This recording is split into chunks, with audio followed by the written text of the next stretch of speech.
Hello, student versus professional grade watercolors. Is the upgrade worth it? Specifically when we're talking about Cotman versus Winsor Newton Professional. We're going to try to figure out the answer to that question today. So thanks for joining me. Let's see, I believe we are all live and good to go. All right, thank you all for coming back today. I definitely had issues yesterday trying to go live.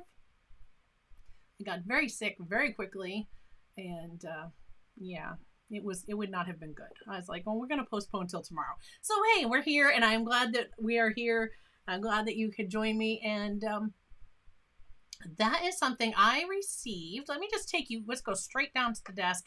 We're gonna jump right in today because I have a lot that I want to look at and cover. Okay. Just says volumes. Is the volume low, or am I just not talking loud enough? Okay, I have it turned up. I did move my microphone to a different location. Excuse me. But it's the same place it was last week. So I just might not have been talking loud enough. My voice is doing some weird thing all of a sudden this afternoon. So there's that too. Okay. Let me see here. I'm going to turn this just so I can, in case I want to use my phone to get you guys a better view. Trying to see what it's seeing. Okay. So here on the desk, you can see I just cast a really bad shadow on that, didn't I? Yeah, that's my phone. Whoa. All right. Hopefully it's good enough. All good on your side. Okay, thanks. Here we have some Cotman watercolors and some Winsor Newton Professional Watercolors that I received recently. And when I got these in, I realized as I was looking over the palette and the colors that I had a lot of these in Cotman colors. And so then I thought, I wonder how these two kind of stack up, because you hear all the time that people really do enjoy the Cotman watercolors. And a lot of people start there. I didn't. And I actually haven't used Winsor and Newton a lot. So I thought this would be a really good way for me to kind of dive in, check them out. And as I've looked at the price of Cotman versus the price of Winsor Newton Professional, there's a big difference there. ML to ML, it's going to cost you at least twice as much to step into the Winsor Newton Professional. And looking at the cost of a 5 ml tube, I was really surprised. It's no secret that I do like Daniel Smith paints, and I've used them a lot. You're going to see me share a whole bunch of different paint this year. I kind of fall into this rut where I just kind of grab that Daniel Smith palette because it's so, nice and familiar, and I enjoy it. But I have a lot of other watercolors in the studio that I haven't even shared with you guys. And I actually, truth be told, I've gotten some new ones recently, or that are on their way.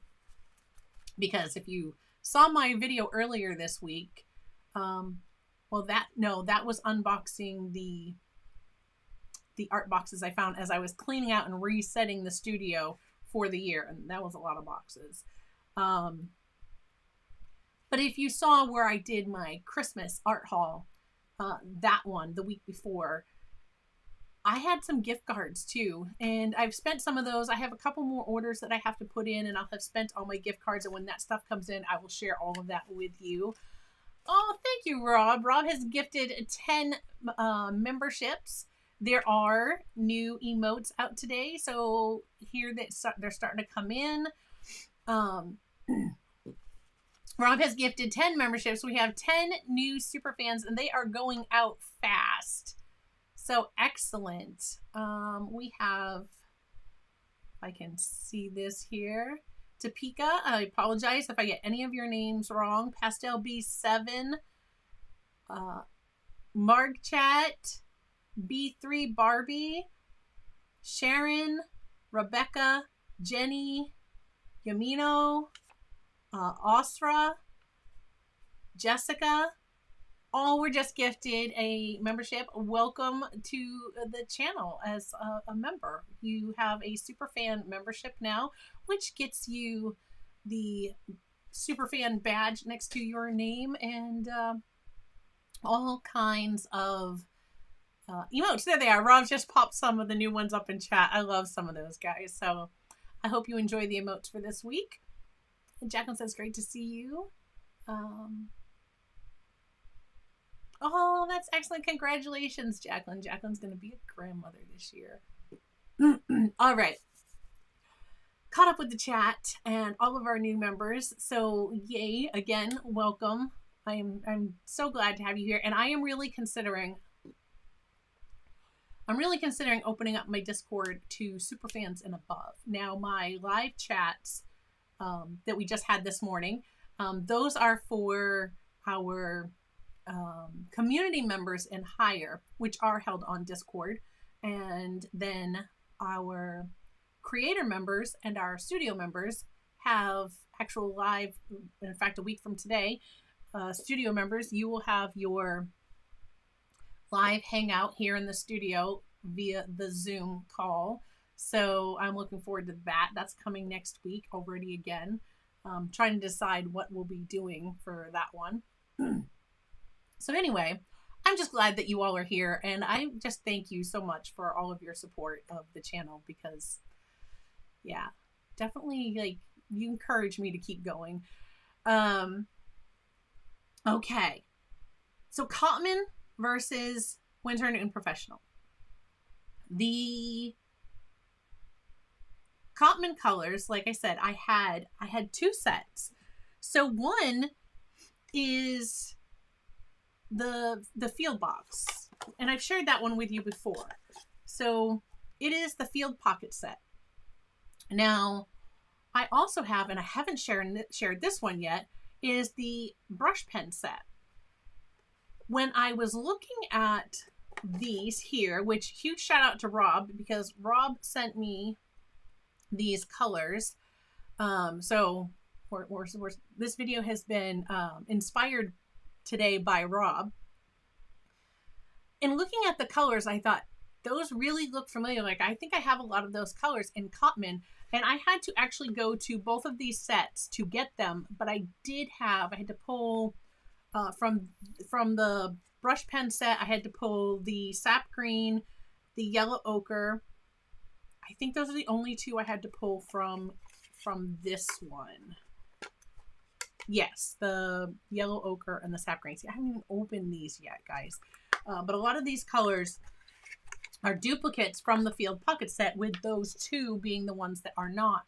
And I actually like the field pocket set, and I may leave it set up just like this with those two colors in here. All I did was took, with the field pocket set, it comes with like the little sponge, and I took the sponge out and put the two colors in. Now I could do away with the white. I don't really use the white.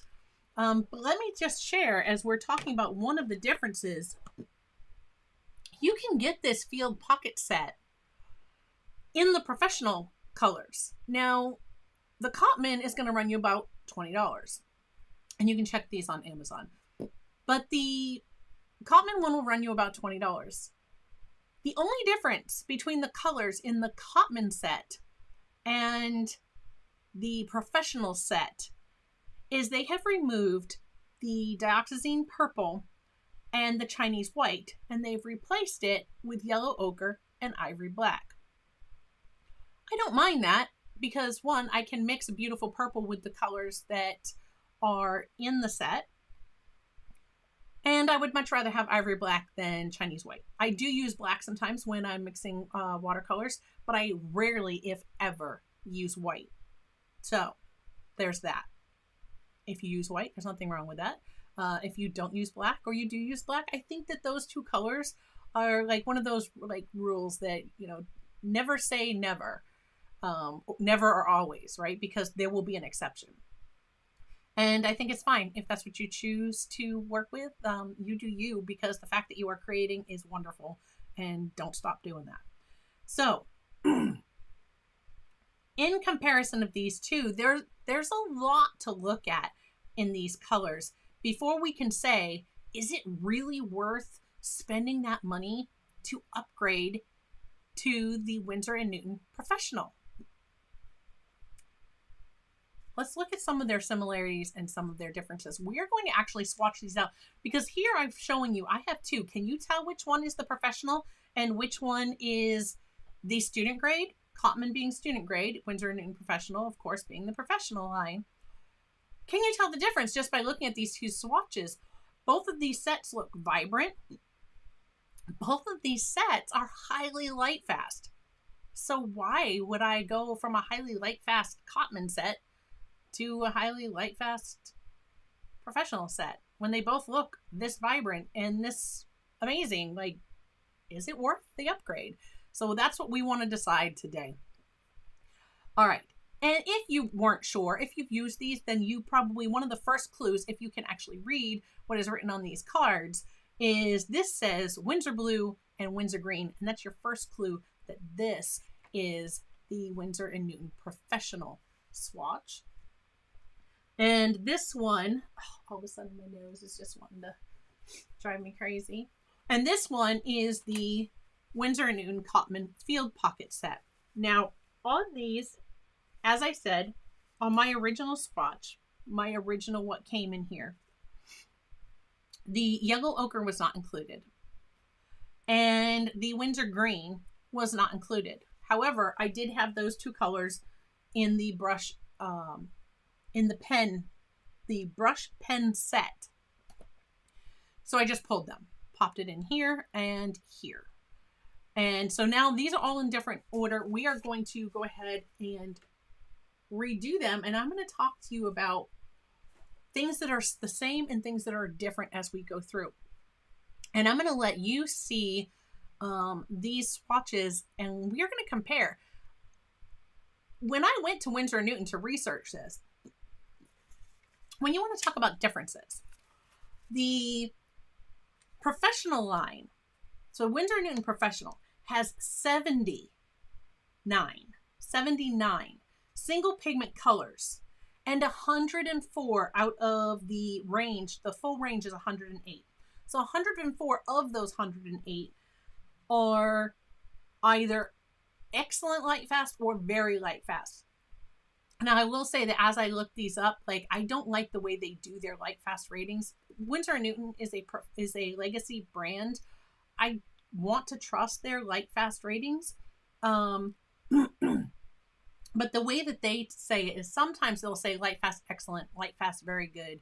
They won't give you like a star rating or a blue wool scale or anything like that. It just says excellent rating or very good or fair.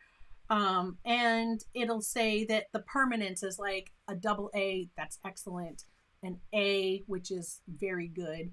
And we're going to talk about some of that with one of these first colors we're going to look at. Now, on these, and I didn't write it down in the first one, but this one is both. They are both light fast, is both excellent. We're going to go through color by color. And like I said, I'm going to swatch these together. There's not a lot of colors, so we're going to do it in live real time. Normally, this is not set up like this. I set them up like this so that they would be, with the exception, ignore this one. I'll explain what that is after.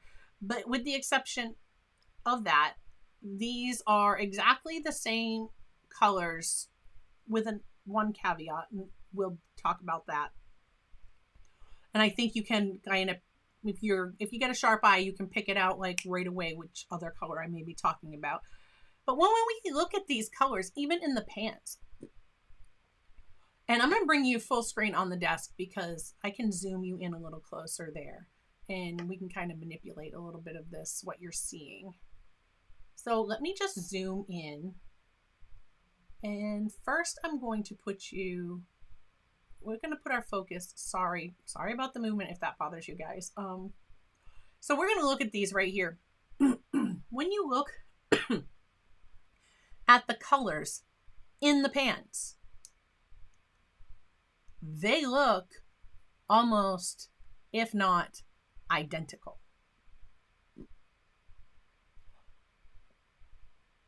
What is the difference? Why would I want this one over this one and this yellow ochre?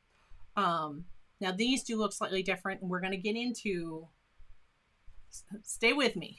We're going to get into a lot of information here.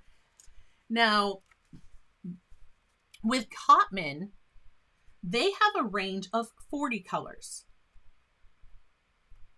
According to Winsor Newton's website, they have a, quote, reduced pigment load versus the professional, but still a highly light fast, or an excellent light fast, or a highly light fast rating for the line.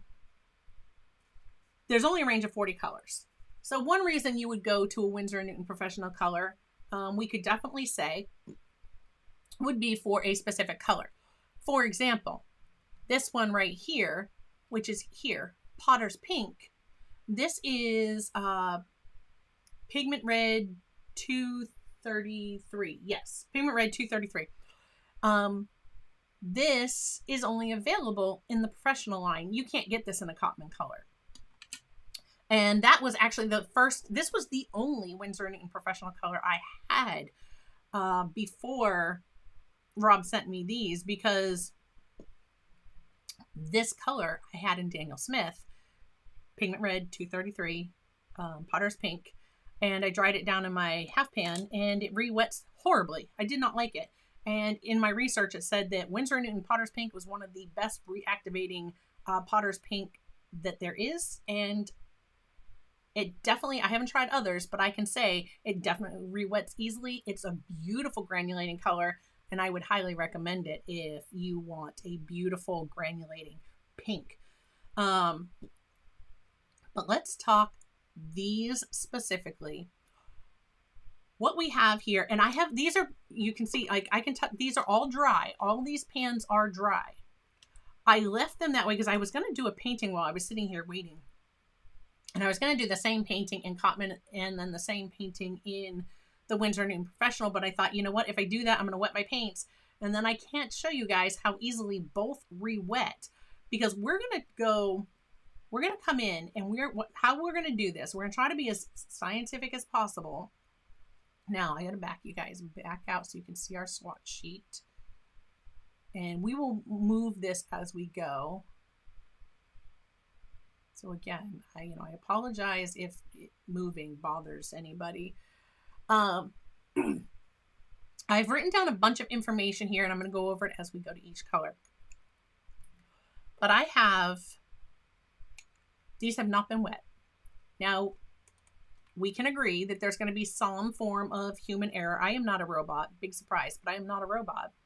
So I'm not going to be able to control, like, to the exact milliliter of water that I have on my brush, or the exact amount of water that's in my brush that I touch to this paint, but I'm going to try to be as similar on both as I can. Now I have just a paper towel here for me to tap off. You'll see me tap my brush. I am going to, the way that I'm going to do this is I'm going to wet my squares. We're going to talk about the color. We're going to talk about what's in it. We're going to talk about pigments. I'm not going to dive too deep into pigments today. I do want to do more on that. And if pigments are something that interests you, please drop me a comment in the description below. Drop me a comment below, because pigments are something that I hear a lot about, where there are some, you're going to have polar opposite views. There are some artists on YouTube that will put out videos and say, pigments don't matter. Just paint. Just enjoy it. Just do what you love. The color doesn't matter. The pigment in the paint doesn't matter. I don't learn the pigments. You don't need to learn the pigments. And then there are others who are like, you have to know your pigment colors, or your pigment codes. And, you know, I tend to lean more to that side of the scale. And there are lots of reasons why. And so we're going to get into a couple brief, good explanations in some of this today.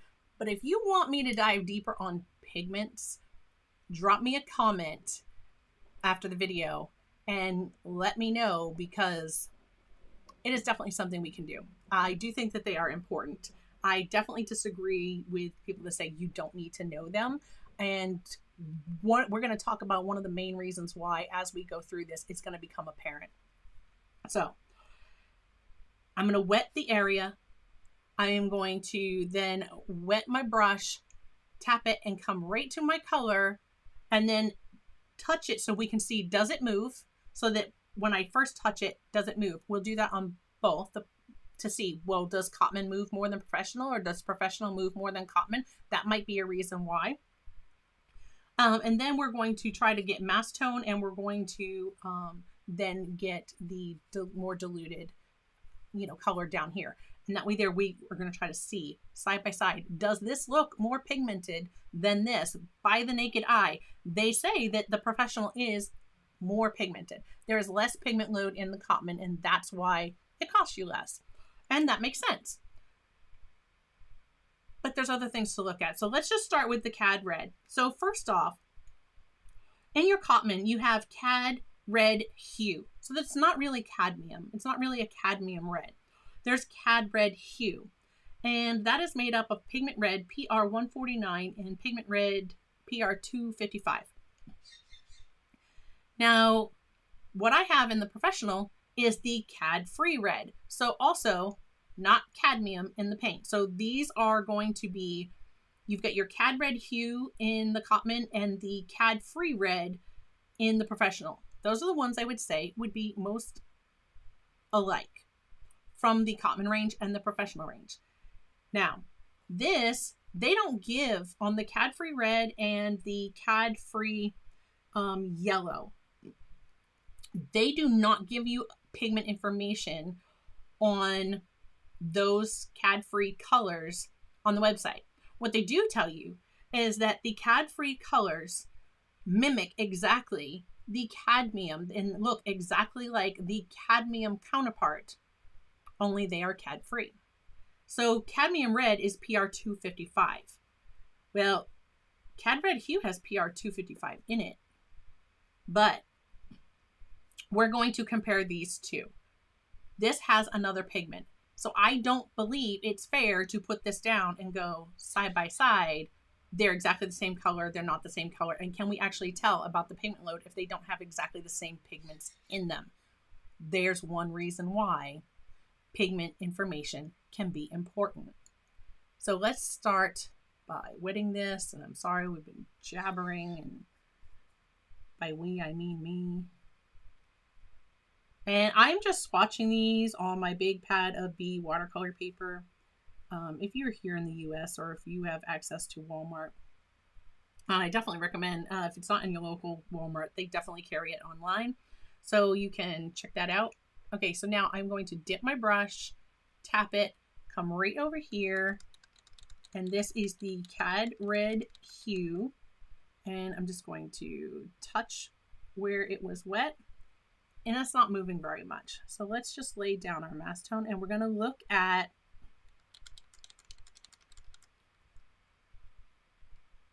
and I did not pre-wet either of these because I figured we want to have it the same.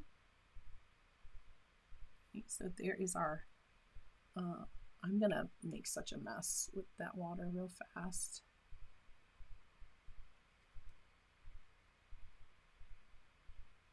Right, and I'm just going to blend that down. So I'm going to do the same on both. So this was wet. I'm just trying it because I probably made it too wet now. Okay, tap that, and we're going to come right into the cadmium free red.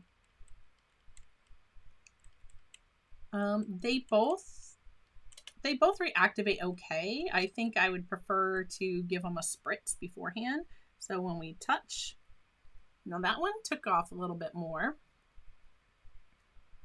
And remember, this is one that they don't give us the pigment information on.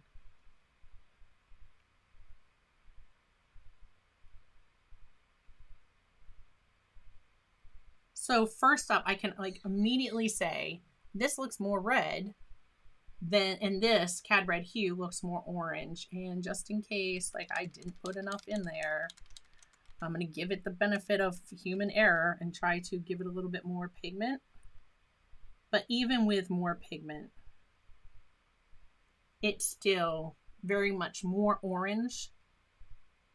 It's a lot warmer than this one. Not that this is cool by any means. Okay. Next up, we have alizarin crimson. Now, with the alizarin crimson, in Cotman, the alizarin crimson hue, they call it alizarin crimson hue in Cotman, and just alizarin crimson in the professional. Alizarin crimson hue is PR 206, but if you go to Winsor Newton's website, they will tell you that right now it is PR 206, but it is going to be changing very soon to PR 179. So really soon they're changing that.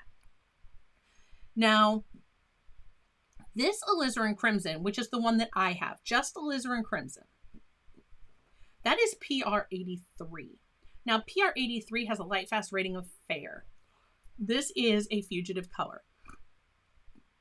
However, what would be the same as the alizarin crimson hue that's in the Cotman would have been if I had permanent alizarin crimson. Now, permanent alizarin crimson is PR 206, same as the Cotman. And again, just like the Cotman, very soon, Winsor Newton says they are changing the PR 206 to Pigment Red 179. So if you use the alizarin crimson and it's PR 206 and you want more of that pigment before it changes, you better grab it now, because soon they will be changing and it'll be PR 179, which may be beautiful in itself, but it's not going to be the same as what you're used to using. All right, so we're going to look at the alizarin crimson hue. I'm going to wet that, and I'm just going to wet them one at a time, so that way there I don't have one that's like this, I think, that got extra wet. In fact, I'm going to suck up a little bit of that water. Okay, so the alizarin crimson hue, PR 206.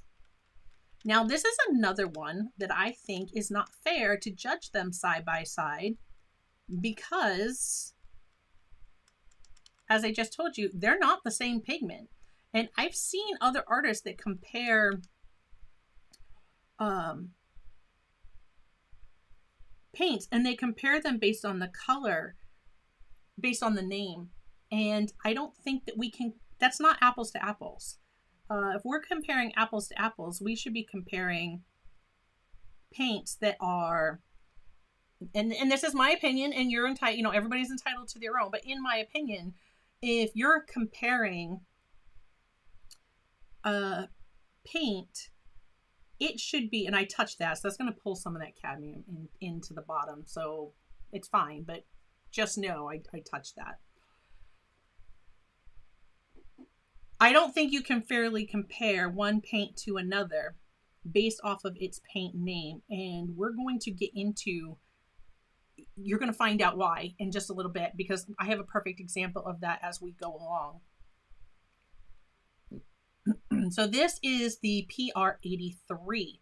It is alizarin crimson by name, but it is not PR 206. If you want PR 206, then you would want, so see, that does move a little bit. These colors are very similar. They're very similar.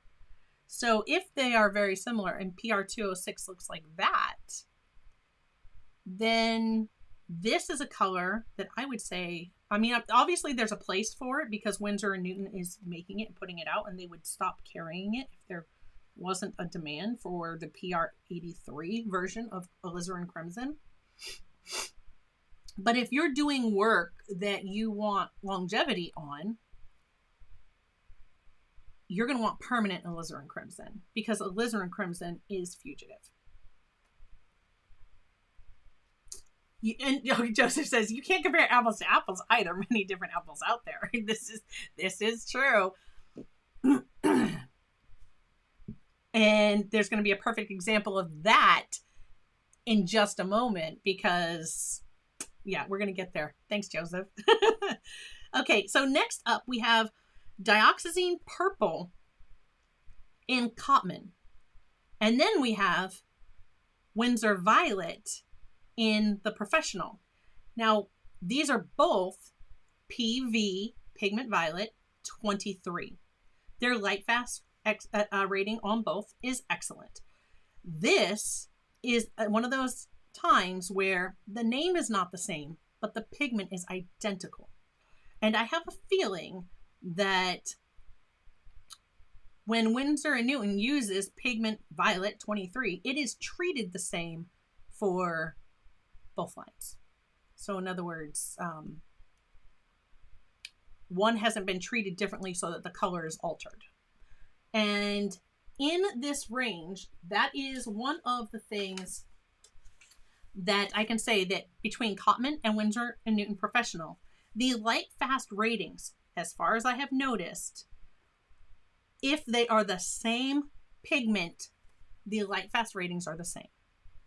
So the only thing that should be different, according to Winsor & Newton, when we look at these two colors, is that Winsor Violet should have a higher pigment load. So this is going to be one of those, and the ones with the stars are going to be the ones that we can look at and say, when we compare the exact same thing to the exact same thing, so the exact same thing in Cotman to the exact same thing in the Professional,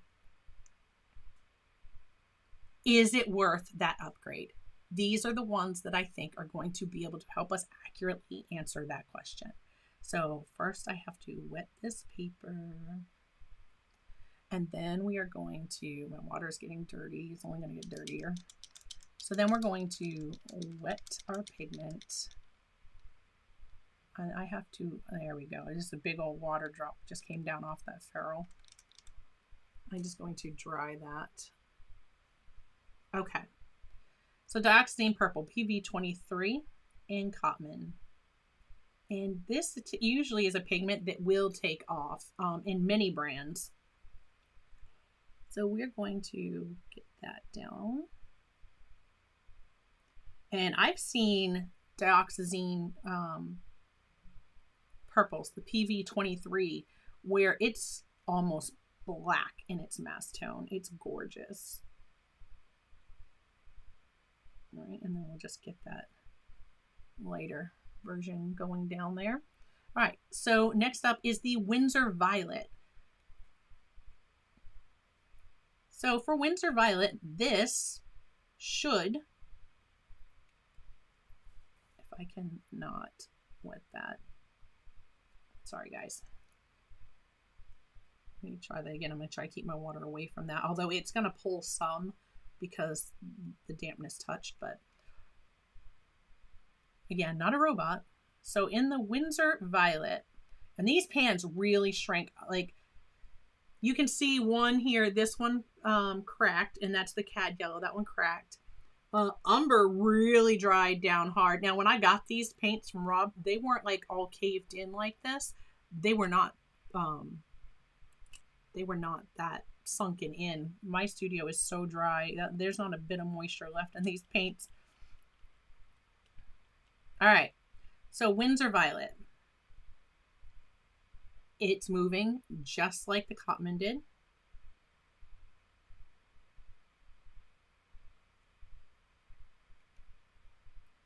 And definitely, I would definitely say that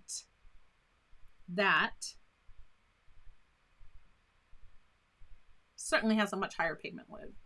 So there's your difference right there. Can I make this darker? Possibly, because when I look at the pan here, I mean, this is dark in the pan.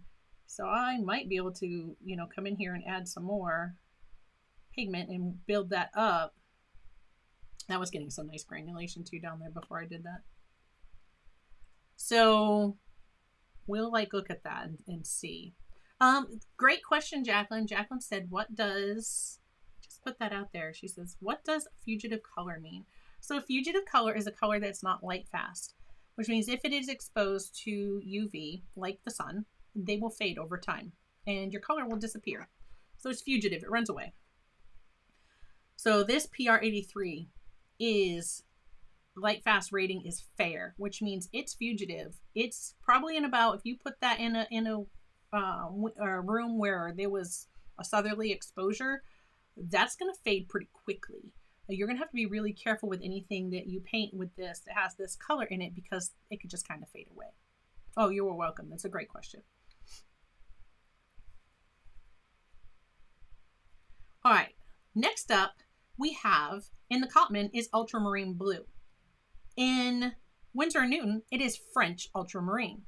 These are both PB29, and you guys have heard me fuss. If you've watched all the videos here on the channel, when I did the Dr. P.H. Martin's Hydrus watercolors and got to their ultramarine. I'm trying not to go there, but I was really taken back because it's not ultramarine at all. And there's actually, let me put it out there to you, because if you are like me and I've got to go find the information, I have to consume information.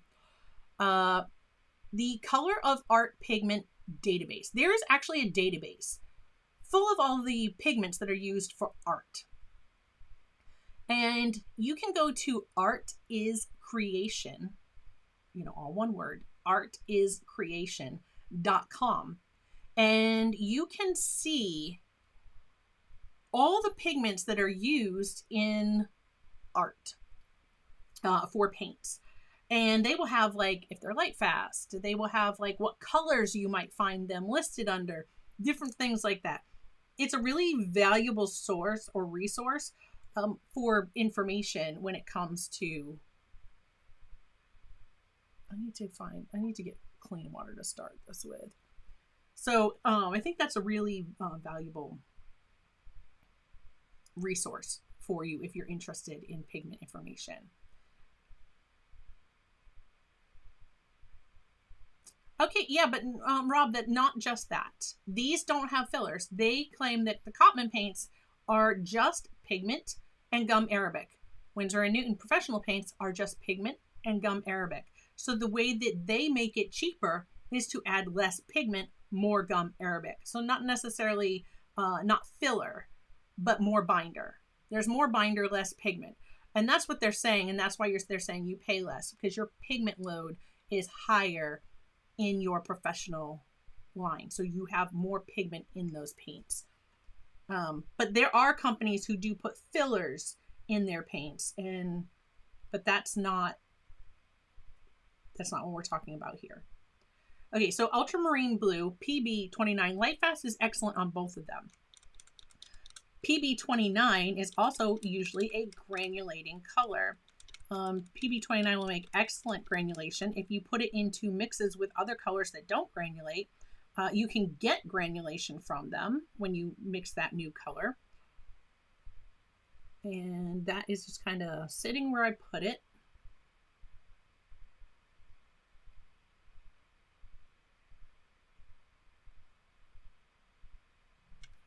Come back just a little bit, make sure I really get that in there.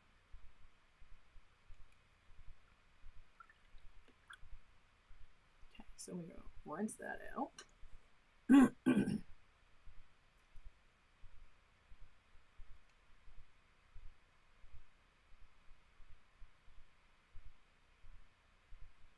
If I had this on a board, it would tip and it would just kind of travel down, which would be beautiful. But if I tip it up, then you guys aren't going to see it as good. Okay, and here we're going to have the where I'm picking up fuzz from. Probably from my glove I had on earlier. It shouldn't leave stuff behind, but it might have. I was like trying to smudge all my words. Okay. French ultramarine, and this is already, you can see some of the granulation happening in here. And I will bring these up closer to you before we're done so that you can really get a good look at them compared. So again, it's sitting. That feels like I have more water in it.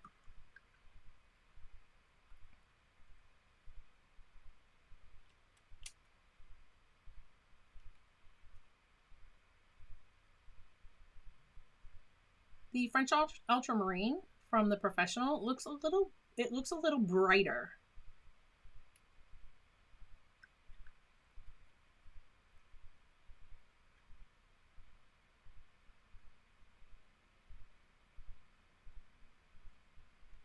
All right, now this one is where we're gonna come back to Joseph's comment about apples to apples. Excuse me. All right. The next two colors, I have Winsor Blue, which is PB15. Now, PB15, for those of you who don't know, that's phthalo blue, green shade. PB15 is phthalo blue, green shade. PG36 would be, oh no, excuse me. PG36 is phthalo green, yellow shade. That's not what PB15:6. That's the one I was going after. So PB15:6 would be phthalo blue, red shade. But this is PB15. And if you just see PB15 or you see PB15:3, it's phthalo blue. And PB15:3 is definitely phthalo blue, green shade. This is just PB15. On the Cotman, I had cerulean blue hue. Now, cerulean blue hue is PB15, but this is where I want to show you, and Joseph was exactly right. Apples to apples is not always the same thing, because one could be a Granny Smith and one could be like a Macintosh or a Cortland, or, you know, they're not all Red Delicious. I don't know. They're not all the same. This is the same pigment. However, pigments can be treated differently, and meaning maybe they heat them, maybe they do some other process to them, and they will then look different. Cerulean blue hue is PB15. Let me show you cerulean blue hue, and that's all that's in here is PB15. This one wants to move because I didn't tack it down because it wasn't going to stay in this spot. If I keep them like this, I would actually stick them. Okay, so this is PB15. And this is, in my opinion, it's not really cerulean blue. Cerulean blue is usually like PB36. You see more often cerulean blue is like PB36. And you just know that if you start to use more and more brands of paint and always pay attention to their pigment number, you're just going to naturally start to learn your pigments. And then you're going to see those pigments doing things. And you're going to be like, oh, okay, that's a characteristic of that pigment. Like, you'll start to know which ones will granulate and which ones won't. Which ones are very transparent, which ones are much more opaque. So George says, yeah, they all look similar so far on this end. All right, now here's where we go. Apples are not always the same, because Winsor Blue is also PB15. I did not wet that page first. Sorry. Let me just wet that spot.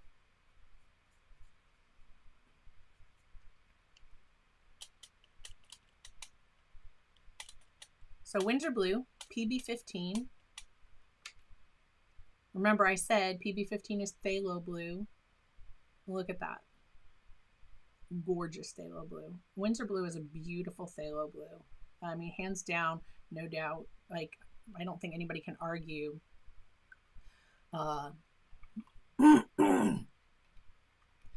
that it's not a beautiful blue.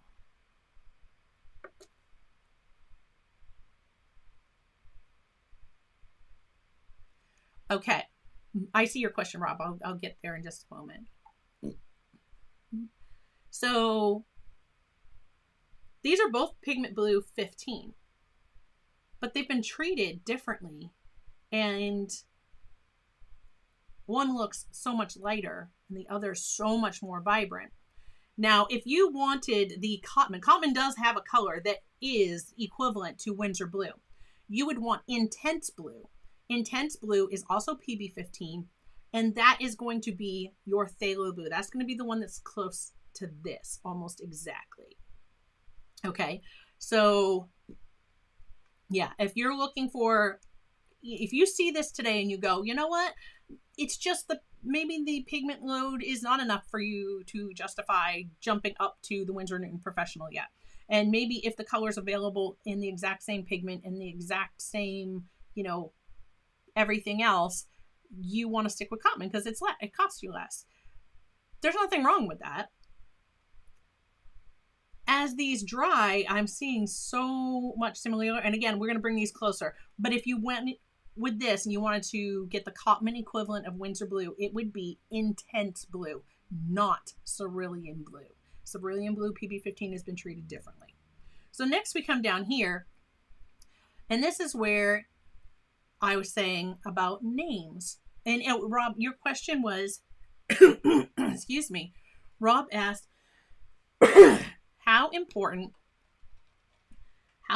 are single, wait, let me get your question correctly. How important are single pigment paints?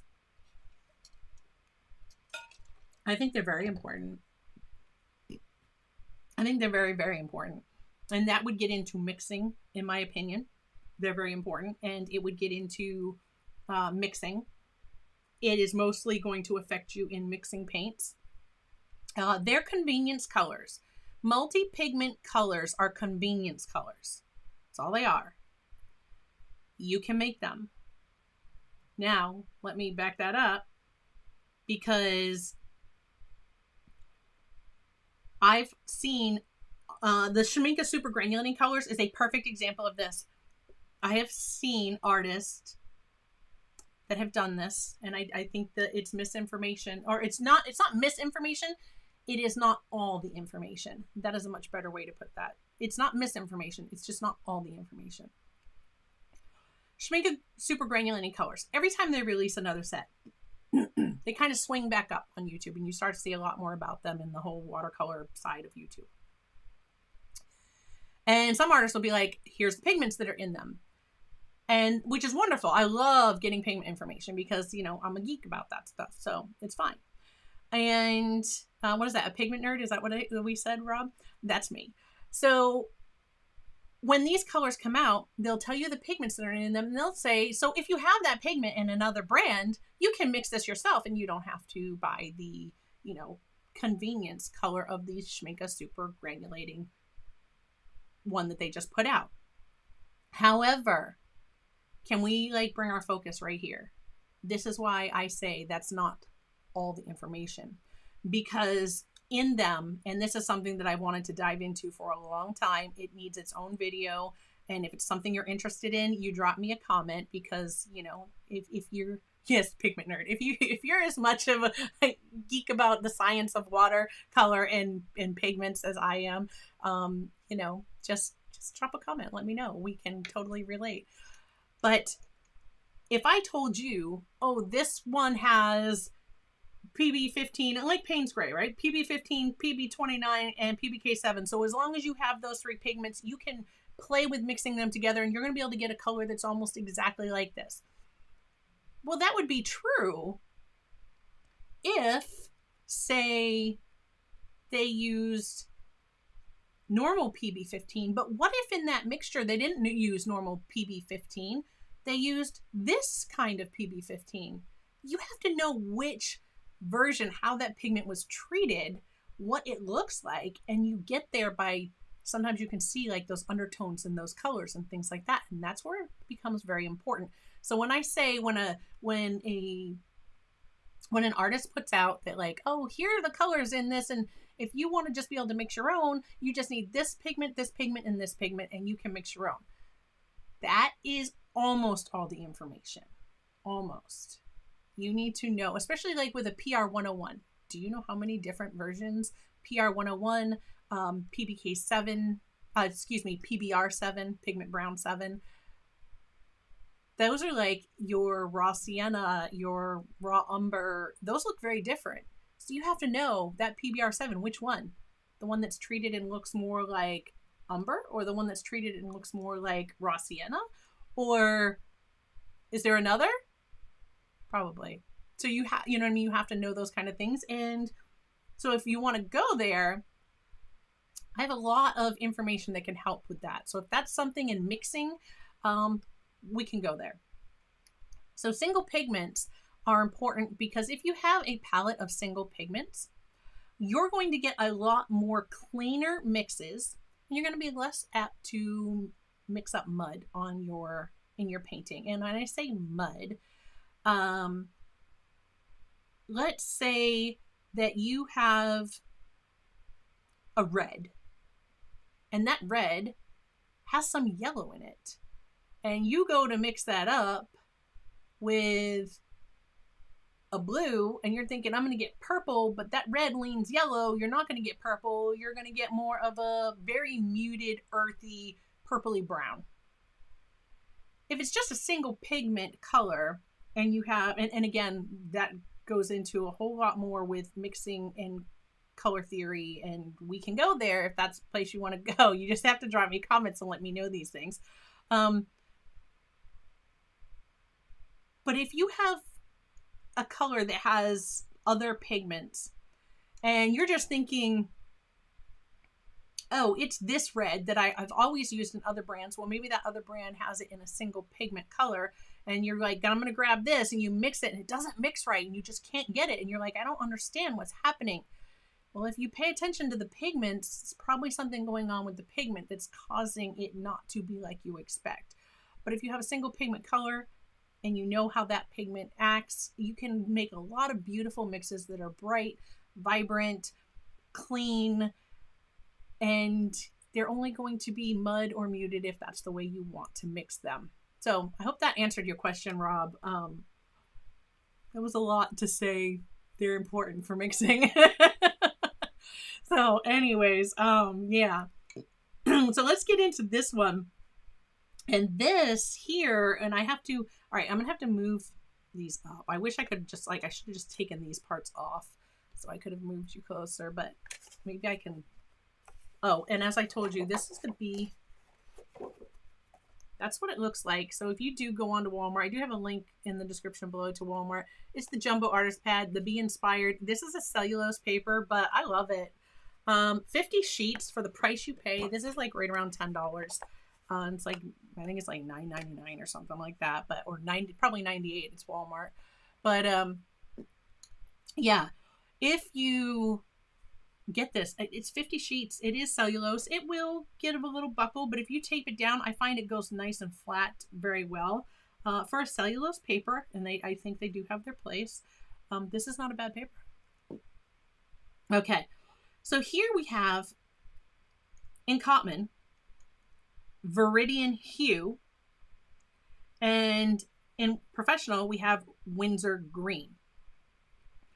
Now these are both PG7. They have a light fast rating of excellent, or a permanence of AA. That's how Winsor Newton does their stuff. This is phthalo green. Just know it's phthalo green. PG7 is phthalo green. It's not Viridian, although a lot of times paint manufacturers will call their Viridian, or they will use PG7 to make their Viridian. Viridian is actually PG18. PG18 is the Viridian pigment. I'm guessing it's more expensive, and that's why some people just use PG7 and call it Viridian. The colors are similar. But just know, Viridian Hue is PG7, and Winsor Green is PG7. So these are that apple to apple. The names are different, pigment's the same. So we can test this one out for sure in comparing the two, Professional versus Cotman. So that's right here. This is a beautiful color. And if you mix, for those of you who like turquoise, If you mix phthalo green and phthalo blue, you will have a gorgeous phthalo turquoise, or Winsor green and Winsor blue.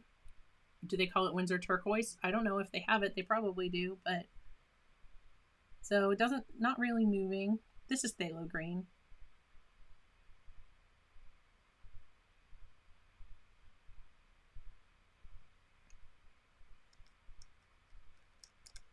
They rewet about the same. From Cotman to Professional, I'm getting about the same as far as how they rewet. So there's that. If anybody else has questions, drop them in the chat. I don't know, where was your head, Joseph? Yeah, everybody, if you're finding value in some of this, smash that like button.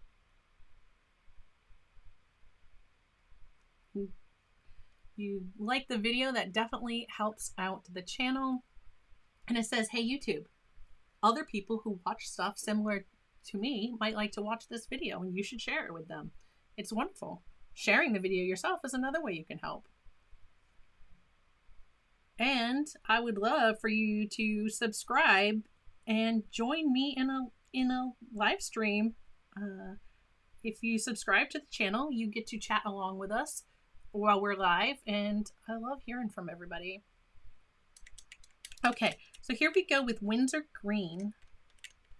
This is a beautiful palette. I mean, I just have to say that whether you have this in Cotman or you have this in Professional, this is a beautiful palette. I mean, these are some great choices. The mixes that you can get from these colors would be wonderful. That one is like traveling a little bit more, and I do have the paper on a slight tip now because I moved it up closer. As you can see, like it's pooling down here, and I'm just going to pull a little bit of that off.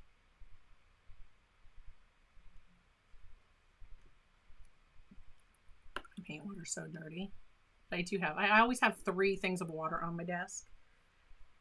But see, those look very, very similar. Very similar. And as these are drying, like I'm looking at the French ultramarine, I think still is a little brighter. There's a little more like luminescent to it. That's still not dry. I don't think we can accurately compare these because, again, not the same pigment. So when we come in for the final look, we're going to be looking at the 5 that look the same, and then we're going to make our decision.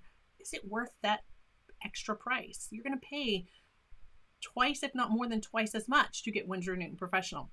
Now, of course, if you want some of the other, there's a much wider range of colors in, I feel like I just got a hair in my eye.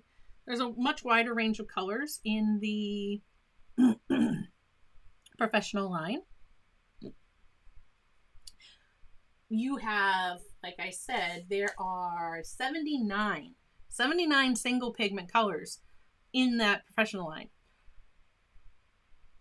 I don't think that like you should avoid multi-pigment colors. Like, let's take this one for example. This is sap green.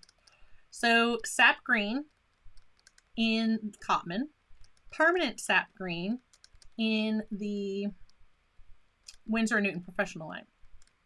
However, this sap green has PG36, which I told you is phthalo green yellow shade. This would be like a phthalo green, like a blue shade. We just call it phthalo green. This is phthalo green yellow shade PG36 with PR 101, which pigment red 101, and pigment yellow 139. Now,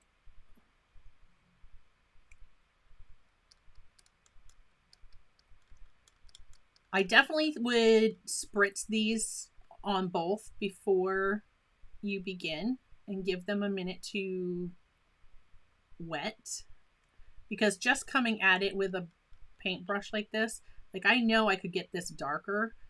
This would be much darker if I was able to, if I had that wet ahead of time.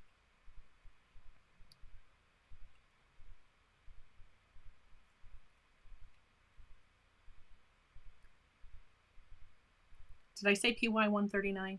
So it's PG36, PR 101, and PY 139.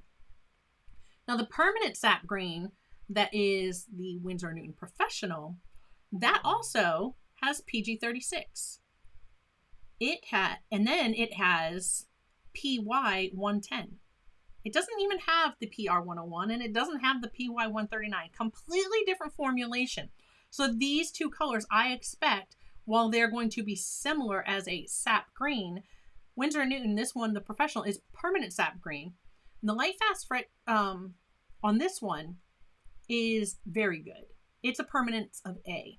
But the light fast rating on the Professional one is excellent. So it is a permanence AA. So in this case, you know, if you're looking at sap green and you want one that is going to be, now maybe you like this version better, and then that would be a reason to go for Cotman. They're both still light fast. One's just very good and one is excellent. What's the difference? 50 to 100 years as far as how long they're going to last. Okay, and you're going to see some of the undertone is that PG-36. That is the same in both.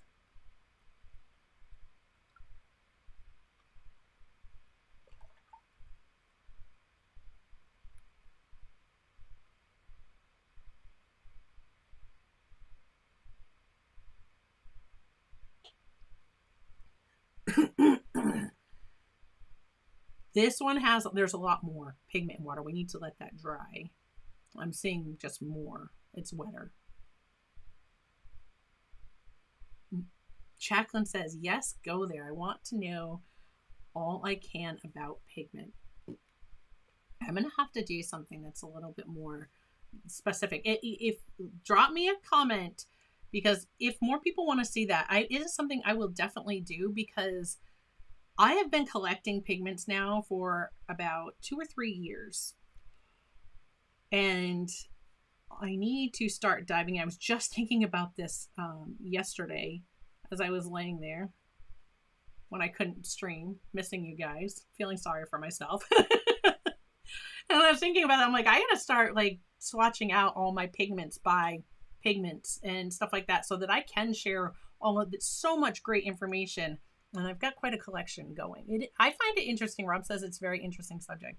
I find it interesting too, and I think it can only help you improve as an artist when you have that information. Yeah, a lot of people, I've, like I said, there's 2 ends of the spectrum. I don't think either is right or wrong. They're wrong. But I'm not saying that. But I'm saying that, you know, I'm just like, I'm not, but I am. I just think, how can you argue with knowledge? It can help improve, you know, help you improve. So, okay, enough about that. Next up is lemon yellow. So in Cotman, it is lemon yellow hue, and in Professional, it is Winsor lemon. Both of them have a permanence A, so very light fast, or very good. And the pigment is PY 175. So same pigment, either one. So this is one that we can compare side by side for sure. So this is the lemon yellow. It's a very cool yellow. You can certainly see, and that's not just because I touched it with something that had green on it before. I tried to also make sure these were nice and cleaned off before I started. So I did that the other day. Just another reason I didn't want to. That beautiful, beautiful bright yellow. This is such a bright yellow. Great for mixing. Okay. That is PY 175.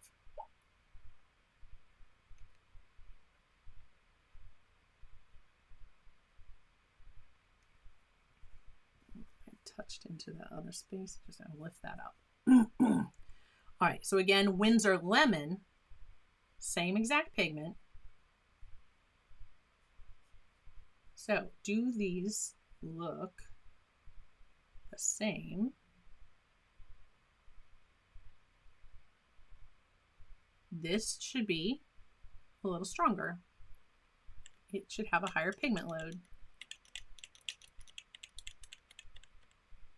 And these are just wanting to wiggle around because I put them in the middle so that they would kind of be the same when you guys were looking at them.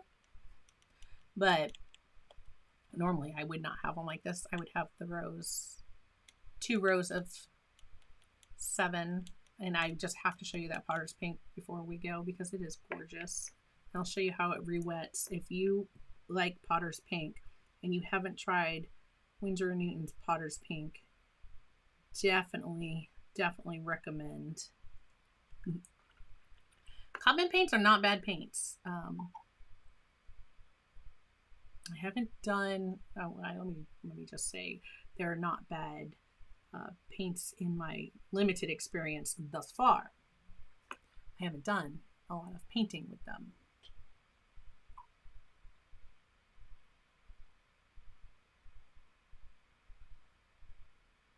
Oh yeah, this is definitely a cool green and a warm green. And I was just reading George's comment. Okay, I brought the yellow down a little further on this one, but I think we can compare when we look at the tops. Okay, next up is the Cad Yellow Hue this is our warm yellow. So in Cotman, we have Cad Yellow Hue. And in Winsor Professional, we have Cad Free Yellow. So the hues aren't supposed to be the cadmium. And of course, we have Cad Free Yellow. But because cadmium yellow is PY35. So again, they say on their website that the cadmium free in the professional line is going to look exactly like its cadmium counterpart, but it's cadmium free. So just so that you know, PY35 is cadmium yellow. If you go to look on Winsor Newton, cadmium yellow, PY35. Light fast is excellent. It has a permanence of AA. Now the Cad Yellow Hue, on the other hand, on my packaging, this is a little discrepancy. And it could have just been a misprint on one or the other. But on my packaging, it said PY97 and PY65. However, on the website, it says that they are PY65 and PY97. What does that? They're the same thing, right? No. Whichever one comes first, just like in a recipe ingredients, whichever one comes first is the one that there is most of in that mix. So on the package, on the packaging, it said PY97. So it would be more PY97 than PY65. But on the Winsor Newton website, it says PY65 first and then PY97. So I can't say exactly, and it doesn't really matter in this case. When we look at these two, they are going to look similar, but we can't compare them as far as is the Cotman version better or is the professional version better, because while these are both the cadmium free versions of this color, they are not the same because they are different in their pigment composition. Okay, so there is that beautiful warm yellow.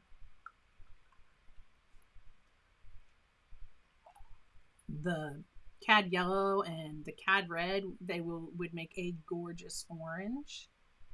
Mix those together. If you wanted a muted purple, your Cad Red and your French Ultramarine would be a muted purple. If you wanted a really vibrant, beautiful purple, you'd go with like alizarin crimson and French Ultramarine. And again, we're getting into mixing. So if you want color theory and mixing, we can absolutely do some videos mixing colors and working with palettes. And some of that I would do, not necessarily live, but make it a regular one to where the information is just there. You can pause, back up, whatever. Not that you can't watch this on replay. If there's something that you want to hear again or are really interested in. Okay, so this is the Cad Free Yellow in the professional line.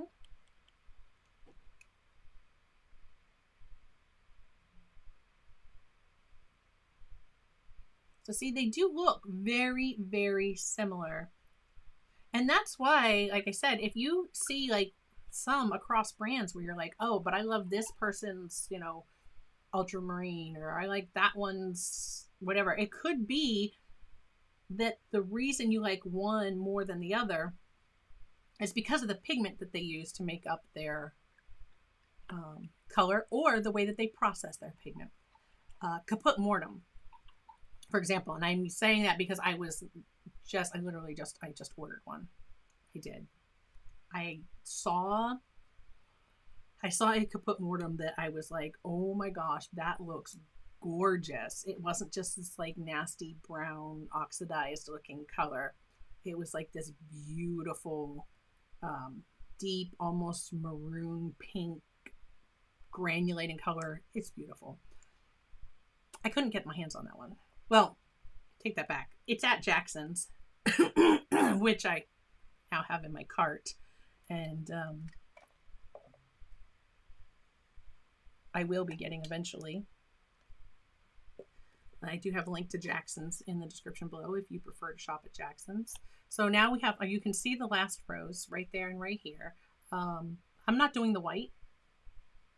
There's no white in this one. I'm just seeing an empty spot. There's white in this one, but we're not touching the white. We're just doing the four colors. We get 4 colors to go.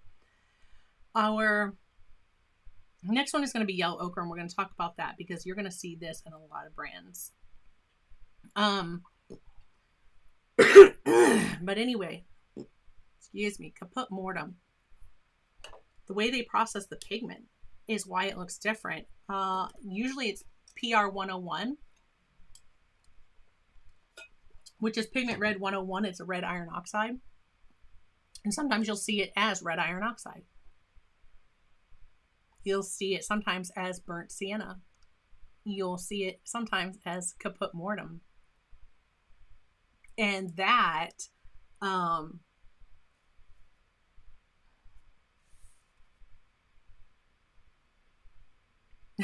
sorry, I was just reading Joseph's comment.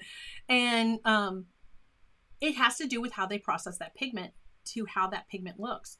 So that's another thing where if you're like, oh, but I love this from so-and-so, but I don't like it from this one, it could be the way that they've processed the pigment or the pigments that they've used. Or maybe I've seen some caput mortems. I saw one that had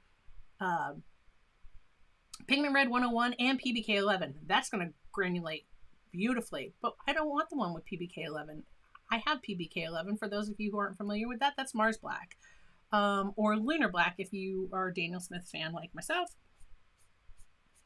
I can mix that. I don't want an inconvenience color because I want to be able to mix it with other things, and so I want just the pure PR 101 in the version that I like. So I just ordered one, and the one that I really wanted was the Rosa Gallery one. I saw that swatched and I was like, oh my gosh, I've got to try that. It's in my cart at Jackson's because you can buy them individually at Jackson's, and I just want that color. So yeah, as soon as I get an order for Jackson's, I'm going to be adding, that's going to be in there. All right. So we have yellow ochre is what's up next. This is one where the name is the same. They're both yellow ochre. Cotman is PY42. The Lightfast is excellent. It's a AA rating. The Winsor Newton Professional is PY43. Its Lightfast is excellent, and it's a permanence of AA. So they're both Lightfast. The permanence is the same. One's PY42, one's PY43. This is common. Some brands will use 42, some will use 43. Let's see what the difference is when we put this down, because this is going to answer your question. What's the difference? They are both opaque. Yellow ochre is definitely an opaque color. You can see that really ate up that black line there. A lot of these are very transparent until we got here. And that one is definitely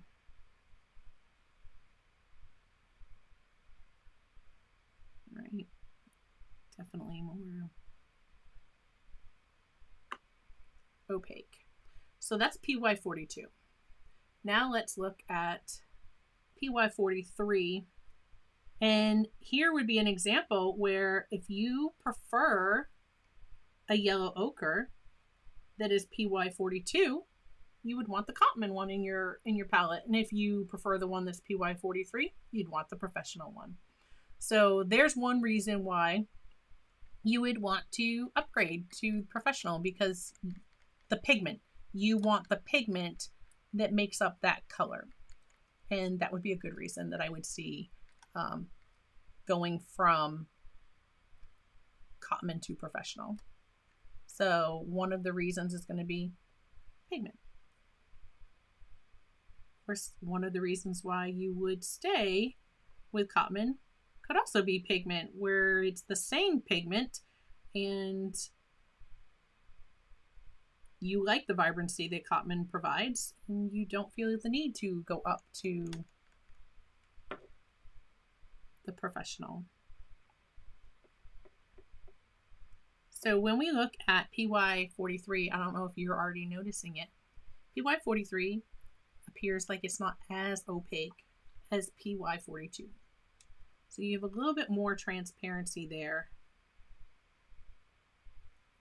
That may be a reason why you like one versus the other. Next up is burnt sienna. Now, burnt sienna is one that here, for Winsor Newton, they're both PR 101. Lightfast is excellent. They have a AA permanent. Burnt sienna is something that you will find in different brands that will be, some will be a PBR 7, Pigment Brown 7. I think I've even seen Pigment Brown 6, but Pigment Brown 7. And some I've seen a mixture of colors. I don't like burnt siennas that are a mixture of colors, because if I want to get a beautiful, and I can show, that is not burnt sienna, guys. I'm like trying to get the color and I'm not looking and it's not right. This one, and like I can hardly see it now because the way that my paper was. So if I take burnt sienna and I take that dioxazine purple, oh, I'm going to get a really dark, and again, I can show you before we're done some mixes that you can do with these. Either of these palettes would be beautiful to have.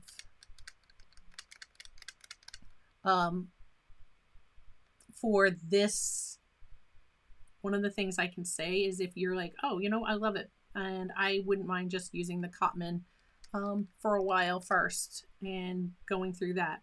Well, like this field pocket set, we're not supposed to give out prices, but I can tell you that if you have $20, you probably wouldn't need much more to pick that up from Amazon. But it won't have the yellow ochre and it won't have the viridian. Those would be two colors that if you wanted them in your palette, also you would want to buy those separately. And then you could add them. Or yeah, yes, that's correct. It also won't have a black. And if that's not important to you, then that's fine too. Go with the Cotman. Okay, and then we have this one. Like, yes, this one. I forgot to wet that first. I'm just going to wet it with a different brush.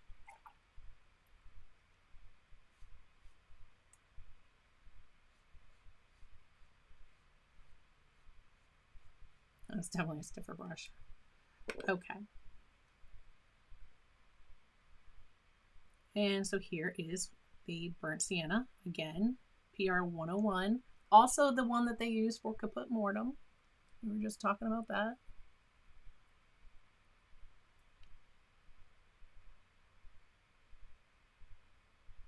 And caput mortem does not look anything like this. It's very granulating.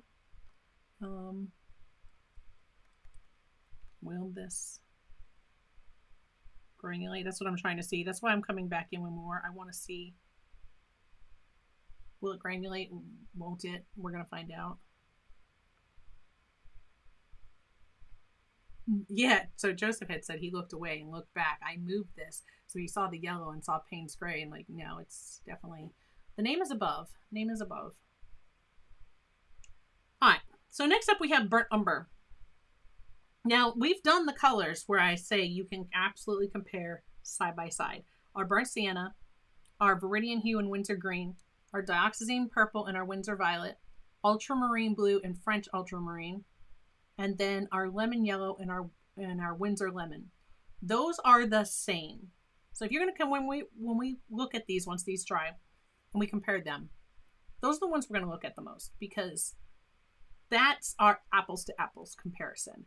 These others are different pigments.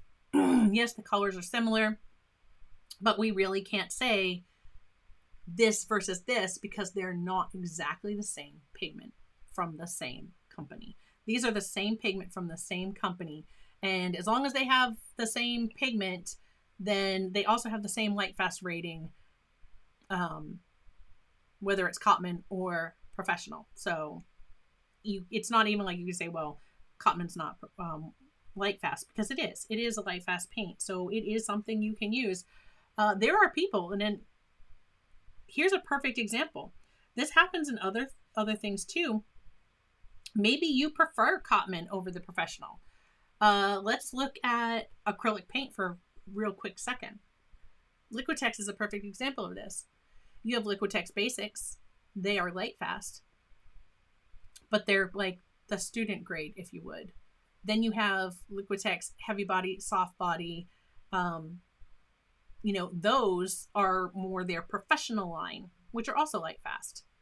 The pigments that are in the Liquitex Basics are the same as the pigments that are in the heavy bodies and the soft bodies, and they're going to have the same light fast ratings. They're both still light fast, but some people prefer Liquitex Basics because of the way that they work and their texture over, say, the heavy body or the soft body.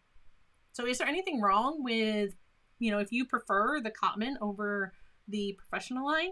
No, absolutely not. That's just the artist's preference. Maybe you don't want, maybe you want an ultramarine blue that looks more like this versus one that looks a little bit more, electric, if you would, like that one.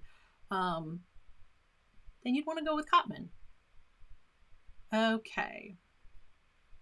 Hi, D. Lynn. Welcome. Glad you could join us. All right, so burnt umber. Now, burnt umber, same name, both sides. However, Cotman, burnt umber, is PBR7. Again, that's what I was telling you. Sometimes you'll see burnt sienna is burnt umber, and the pigment has just been treated differently. I've also seen burnt umber where it's just PBR7. Nothing else, just PBR7. No need for anything else in it, and that's all it is. But this has PBR7 and PY, so pigment yellow 42. And again, I'm just like, I can't see what I'm doing. I've got them so close so that you can see the half pans. This is a light fast rating of excellent. The permanence is AA. Right, so no worries using the Cotman version, even if you were going to sell your work. You can sell your work if you paint with Cotman. Just because it's a student grade paint, it's still light fast. You can still sell your work, right? Without any worries about, is it going to last? Is it going to hold up? It's fine. All right. So burnt umber on the Winsor Newton Professional side, they've added even more pigments. Like 2 wasn't enough in the Cotman. They decided we needed 1 more. So the burnt umber on the Professional side is pigment brown 7, PBR 7, PY 42, which is what we have here. And then they added PR 101. So they added the burnt sienna pigment into that burnt umber. And I'm guessing that's just to give it a little bit more. I bet when we look at this one, we're going to see it, and it's going to look, this is the one that like really dried weird. I can't see it. It's probably going to have a little bit more of a red undertone to it compared to its counterpart on the left.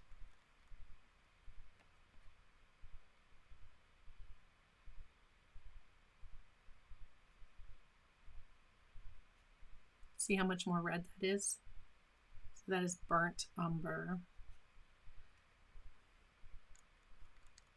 And this is a perfect example of why you might want to stick with the Cotman. Maybe that's too red for you. Maybe you're like, no, umber is more brown. I want it more brown than red. And like raw umber is very dark, very, very dark brown. This looks very raw umberish to me. I mean, it has a little bit more, but when I think of burnt umber, I do think of something that's a little bit more red leaning on the burnt. You know, the burnt siennas, burnt umber.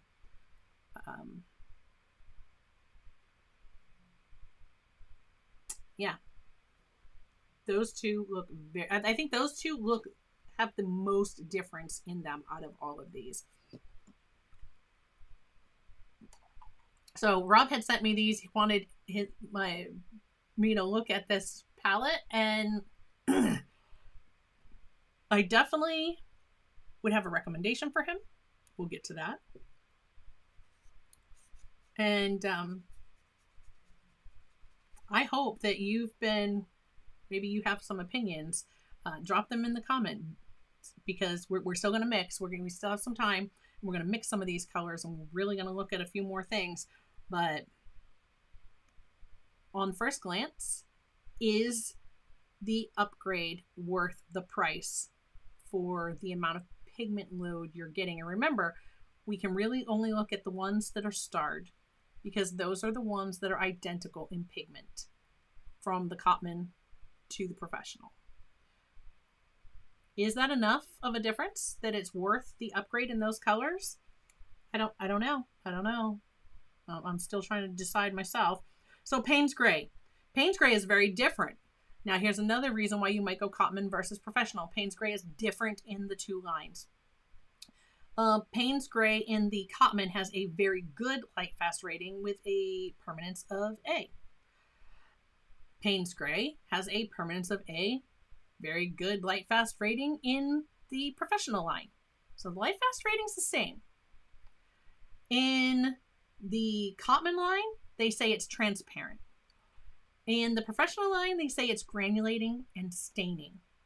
And I would say that in the Cotman line, they should also say that it is granulating, because PB29 is in there, and PB29 is ultramarine, and ultramarine is a granulating color. So I would say that should say transparent and granulating, but we'll see when we swatch it. We'll see if we can get some granulation. So on our last ones are Payne's Gray. I love Payne's Grays. Payne's Gray neutral tint. Daniel Smith's neutral tint is one of my favorites. I'll show you how you can make your own neutral tint. And these all have a black in them. And even if you don't have a black, you can make a neutral tint.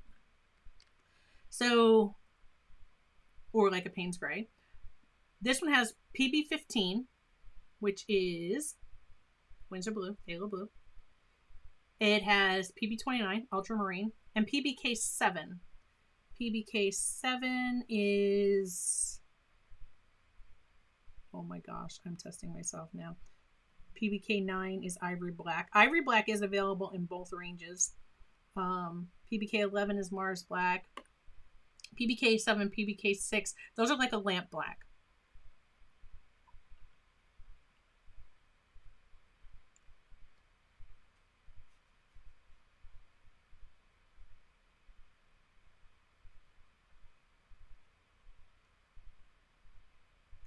Went to my clean water that time. I did not want to, but I did. And I'm just going to kind of come up and come back down, because I've got more water in this now. I want to see if this version does granulate, and it should tell us that now. More pigment, more water, you'll get more granulating mixtures. On cold pressed paper, this is a cold pressed paper, you'll also get more granulation, and sometimes you'll get more granulation on a pulp paper versus a cotton paper. The Cotman burnt umber, this side looks more granulating. They look very similar. These are looking very similar. which is the PY42. I think that's doing it, the PY42 of the, although PR101 is also a granulating color, although it doesn't look as granulating here. It's very fine. Even the PBR7 on its own, these should be granulating to an extent on both because those are granulating pigments. All right, so the Payne's Gray on, I'm like biting my lip, sorry. The Payne's Gray on the, like literally, not like I'm not trying to say something. I'm just like literally biting on my lip. Oh. Tara says that the Cotman Payne's Gray separates on her palette. Yeah, you would see the blue and black separate out. That's definitely very possible. This one here, though, the Payne's Gray and the Professional, this one's a little different. This one, the first pigment is PV19. It's Pigment Violet 19. That is like quinacridone, magenta quinacridone violet. Is made up of PV19. Depends on how they treat it, how purple or how like more leaning red, magenta like it is. The PB15, again, Windsor Blue, and PBK6.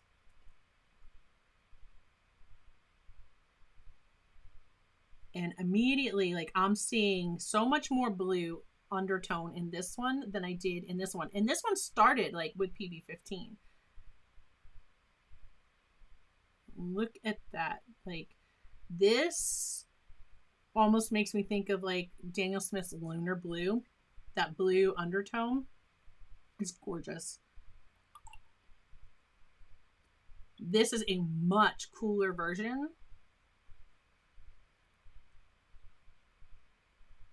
Granulating and staining. It's staining because I would think that would be staining too because it has PB15. Phthalo blue is a staining color, but they just list it as transparent.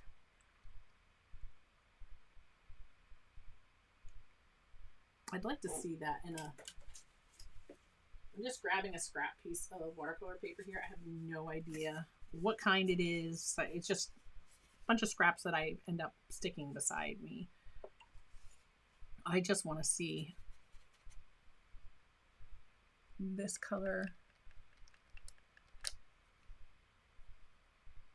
See, I'm not seeing that blue under, I mean, I am seeing some blue, but not like the blue I'm seeing in that.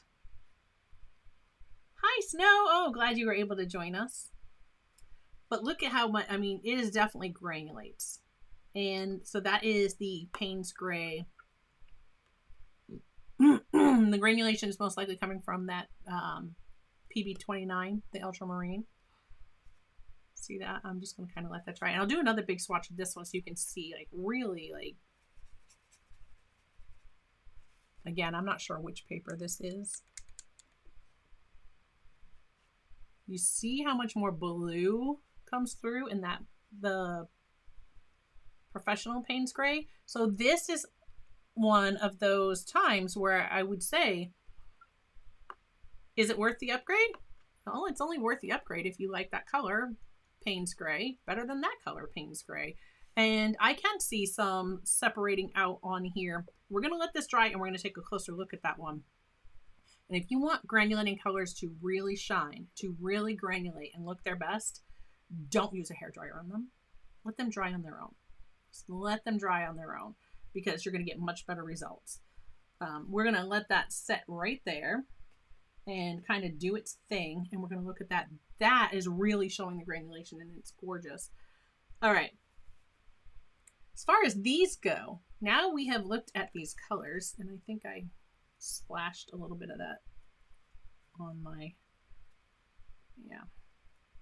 I'm going to give these a quick dry. So if you have any questions up till now, let me know. I'm going to mute this for a moment while I dry some of these last colors that I just did. If I can find my cursor. Okay.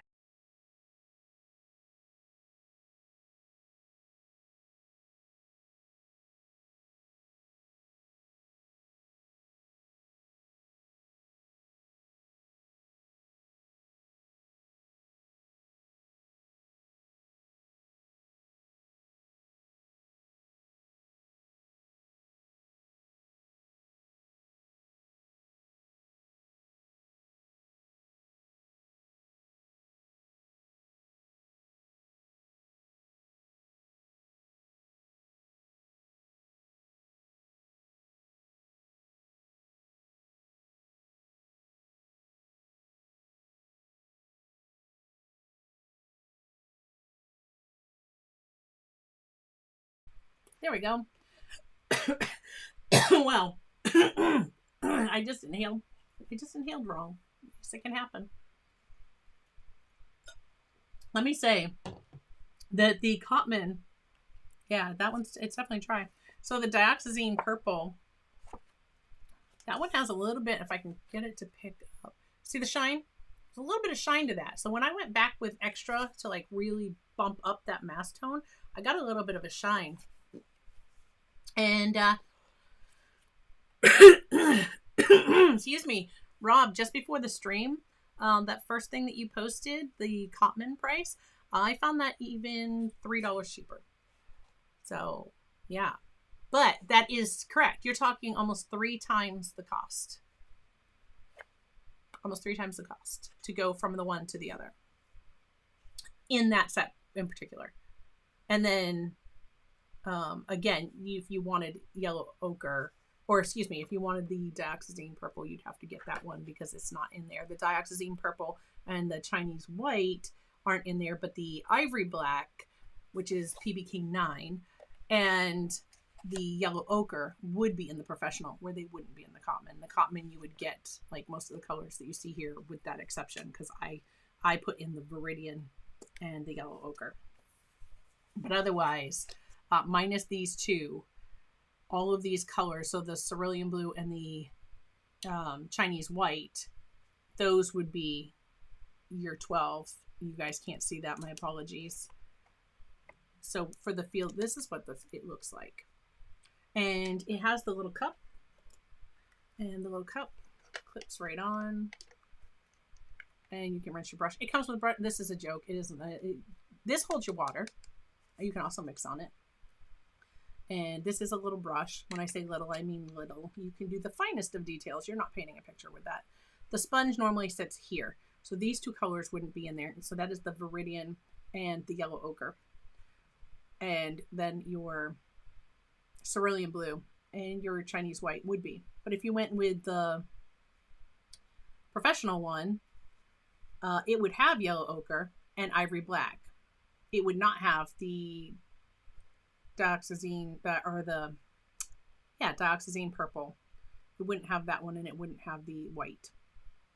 So, you know, it's just a matter of, it wouldn't be much to get the colors to go with this, and then get any, if there were different colors you wanted, like yellow ochre or Viridian. But I put a little paint puck in here, but that's what it looks like. So what Rob was talking about. But yeah, you're talking almost 3 times the cost if you jump up to the professional one. So that's why I was that's why we're talking about this today. Is it worth it? And so I was showing you that the dioxazine, that one gave a little bit of a shine, where I really bumped up to try to get mass tone on that one. That can happen sometimes. I know, like PBR, Pigment Brown 25, that's another one that could do that shine on you. This one is not 100%. Yeah, that's not 100% dry on that Payne's Gray. So that, if you see a shine there, it's not shine. That's still right there. That's still wet. But let's take a good look at those. Now remember, let me go to the, I want to go full to the desk because you're going to get a better look. Okay. For the cadmium reds, again, those are not the same pigment, but don't they look so similar? We can't really compare. This one also has PR 149. This one's going to look like PR 255, which is in this, but this is primarily PR 149 because it comes first. Okay. Next up, the alizarin crimson. And this is where Rob, because this is Rob's palette. Rob has this palette. I would say that in the future, as far as these reds, I think these are great choices. I would switch this out, the alizarin crimson, for permanent alizarin crimson. And again, that is PR 206, but they're going to be changing it to PR 179 very soon. Same with the Cotman. It is PR 206, but it's going to go to 179 soon, and that's via the Winsor Newton website. These look very similar. I can't compare them though, because to say, oh yeah, the pigment load's definitely higher in this one. Look, and that's where I'm saying some artists would go, the pigment load is much higher in this. Look how much more vibrant and how much stronger this looks. It's not the same pigment. Of course, it's going to look different. We cannot compare it that way to say professional is better than student grade because it's not the same. But over here, with the dioxazine purple and the Winsor violet, these are exactly the same pigment. So we can look at that and say, okay, the pigment load is definitely higher in the Winsor Newton, but it's not bad either in the Cotman. So for that much difference, is it worth it to you to jump up to the professional? Only you can answer that for yourself. Rob says similar, but I think the professional are richer. Yeah, I would agree that they have a higher pigment load, right? This is a bit stronger. When we look at ultramarine, right here, PB29, you can see this is like got a little more luminance to it. Like it looks a little brighter to me. Not necessarily like clearer, just looks a little brighter. So these are exactly the same pigment. We can compare these, and I can definitely see where the professional is different from the Cotman. But is that much vibrancy worth twice the cost to you? Again, that is not something that I can say. Only you can decide that, right? We can each only decide that for ourselves. These we can't compare because while they're both PB15, again, cerulean blue hue, this PB15 has been treated differently than this PB15, which Winsor blue is phthalo blue. If you wanted to compare the Winsor blue to the Cotman equivalent, you would have to get intense blue. So if you had intense blue, which unfortunately I don't have, then you could compare these two together. So over there, here's your Viridian and Winsor green, both PG7. Like I said, not Viridian. True Viridian is PG18. This is phthalo green that they are calling Viridian. And look at the professional one. I definitely like the professional version. I mean, I'm almost seeing granulation in here.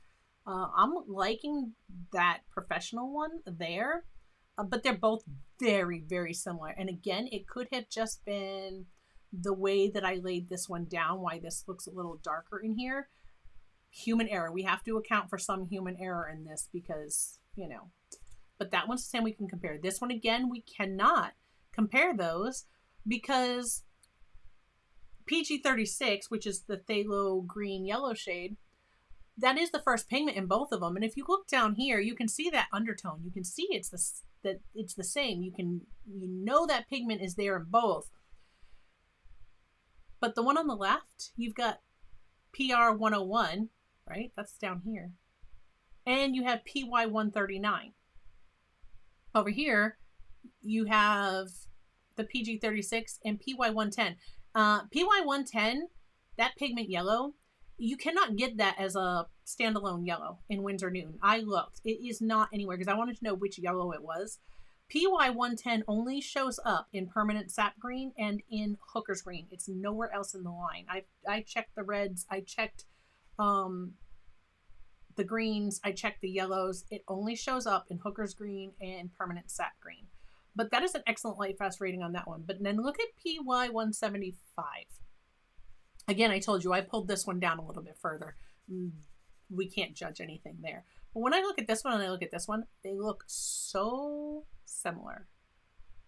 There's not much of a bump to the eye. There's a little bit, but there's not a ton. So, you know, and then these again, not the same, not even the same pigments. We cannot compare those side by side to say one versus the other. And here, yellow ochre. Do you see what I mean about PY42 looks a little bit more opaque versus PY43 it's still opaque. It has opacity to it, but it's more like semi-opaque, in my opinion. Both of them have some granulation that'll happen. So these, not the same pigment, so you can't judge there. But this is where you would make the decision. I like PY42 for my yellow ochre, or I like PY43, and you have that flexibility. Excuse me. And then we have burnt sienna, PR101. They are the same. And when I look at them left and right, I'm not seeing a lot of difference between the two. So,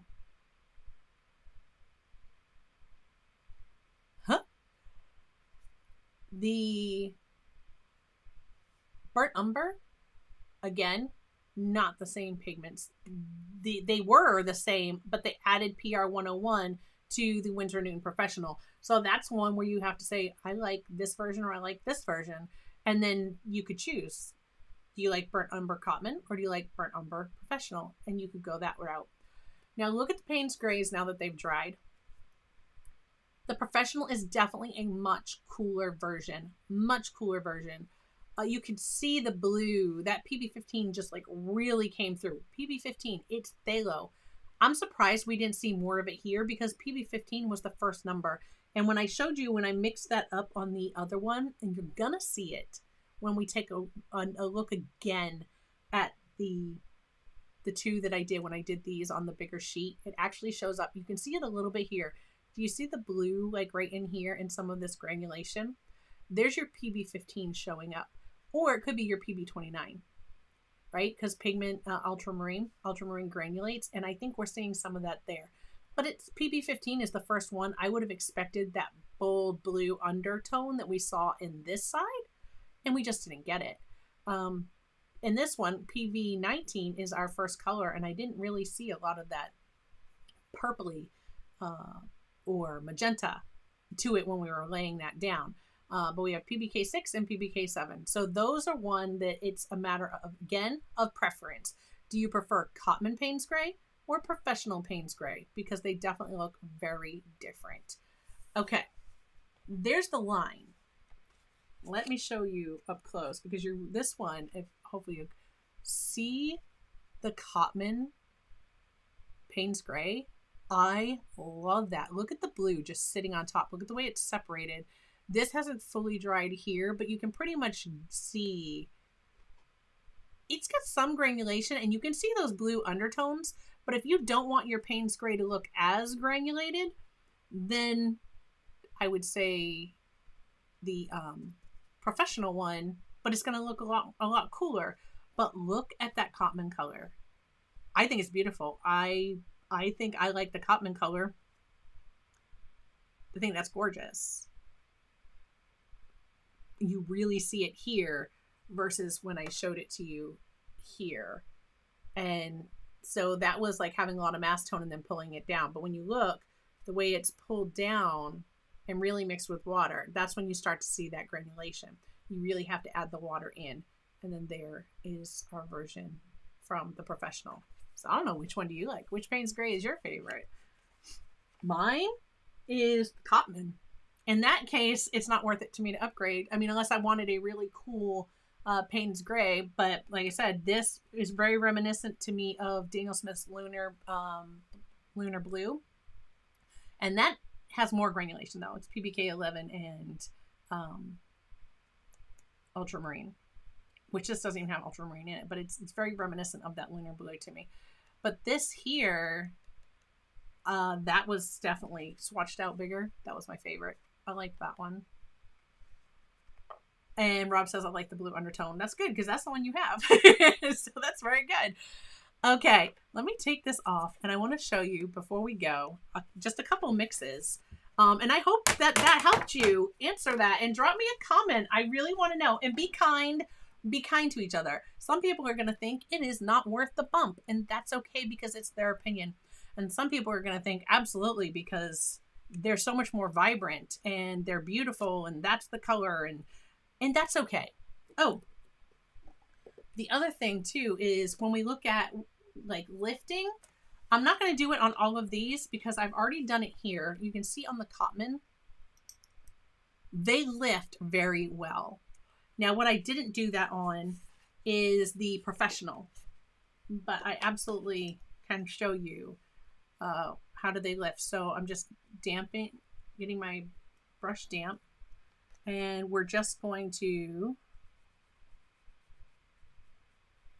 see that. So definitely the professional ones so far. And I don't want to just say, oh yeah, the whole line, they lift great. That's Potter's Pink. Potter's Pink is gorgeous in my opinion. Let me just show that to you up close. Potter's Pink, look at the granulation in that. That is PR 233. And I'm going to show you how easily that rewets. Because if you are a fan of Potter's Pink, Winsor Newton is definitely, I love it. I haven't tried enough others to say, oh no, this one's better or that one's better. But Daniel Smith from dry, if you dry it in a pan, and it is the only, that is definitely the one negative that I have. I think so far that's the one negative I have to say about their paints is I don't like their Potter's Pink when it is, look how easily these like lift and you can wet them.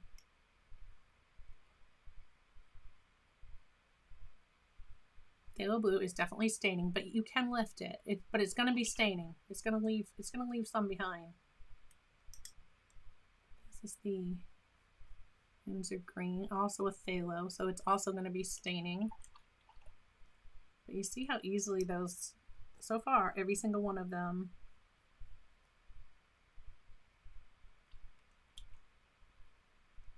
So Burnt Umber Professional is reddish brown. Yes, it is.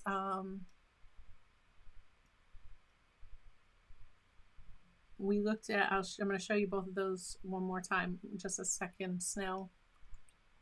It has to do with the pigment that's in it, why it's more burnt, if you would, why it's more red.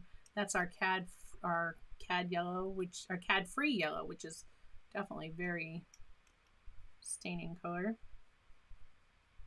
Our yellow ochre. These lift, so I mean, I'm not scrubbing. I'm just gently rubbing over those with a damp brush, and you see how quickly that is just coming up. And I did these, I painted these Monday or Tuesday I painted these. So yeah, just like the Cotman, they lift beautifully. No problems. So yeah, that is something that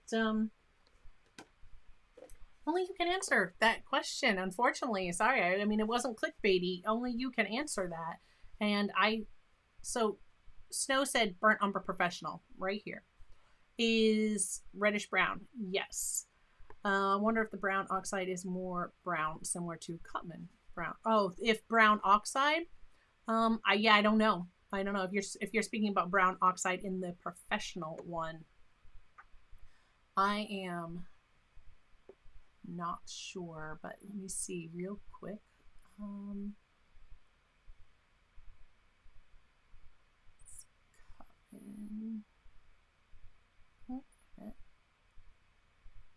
No, I'm sorry, I'm in the wrong spot. Professional, and you said brown oxide. Let me see.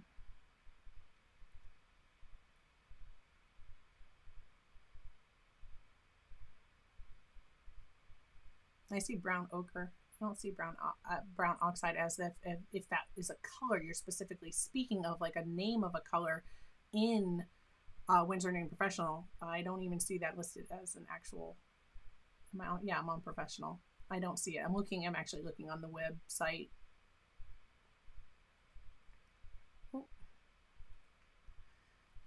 So this one, it just doesn't have the PR 101. The PR 101 is right here. That's why it looks like that reddish color, because they've added that to it. Let's look at how easy you can rewet this. How gorgeous this color is. This is Potter's Pink. And the Potter's Pink rewets just as easily as all the other colors. It's gorgeous. Daniel Smith does not do that. I'd still be waiting for Pigment.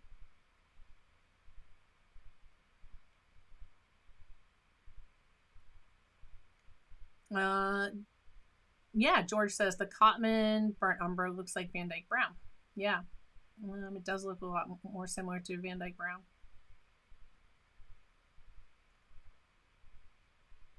That is just gorgeous. And this is such a pretty granulating color.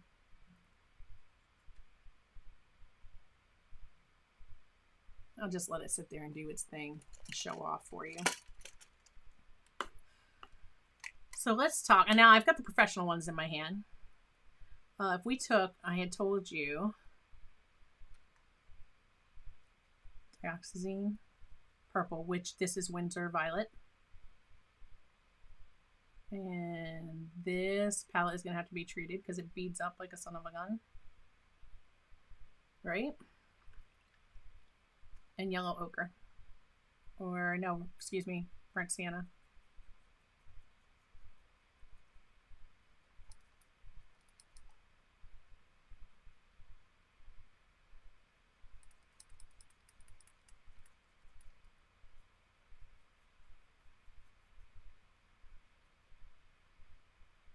That's not what I want.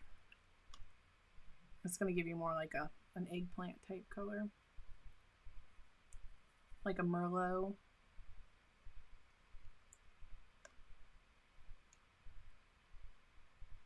I want... Well, why is my mind blanking? Ultramarine blue.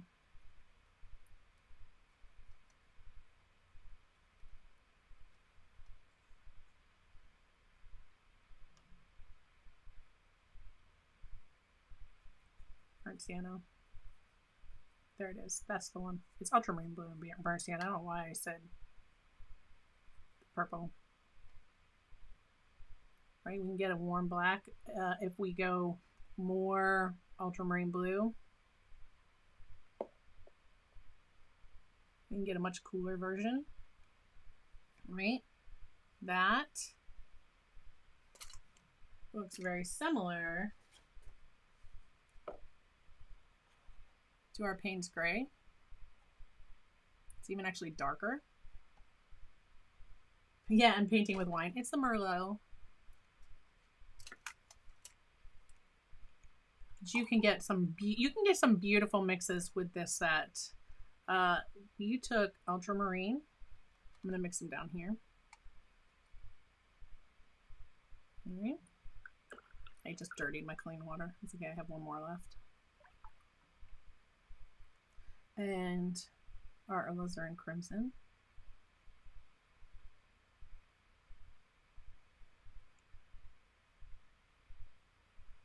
Now, if you want that more of a cooler purple, they're going to make some beautiful purples. So you can definitely mix up some wonderful purples. And then if we wanted green, we could take our yellow that's leaning more green already. Okay, so our lemon yellow.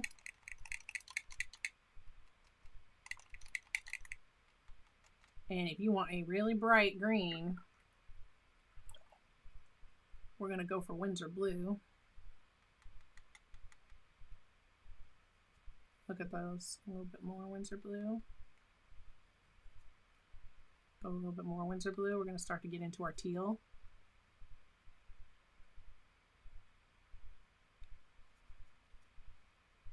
That is not coming out on yours. On my monitor, it's not coming out as teal as that looks. It's gorgeous. But these are really, really bold. What if you wanted more of like your sap green? You know, now we've looked at our sap green, and it's PG 36, which we don't have. That's like a phthalo green yellow shade. and it has yellow in it, right? So it's like blue, green, yellow. If we want more of a sap green, we're going to go more towards our warmer yellow.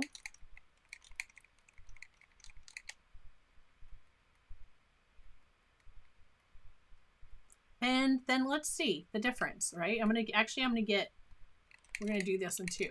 Would you go ultramarine or would you go phthalo?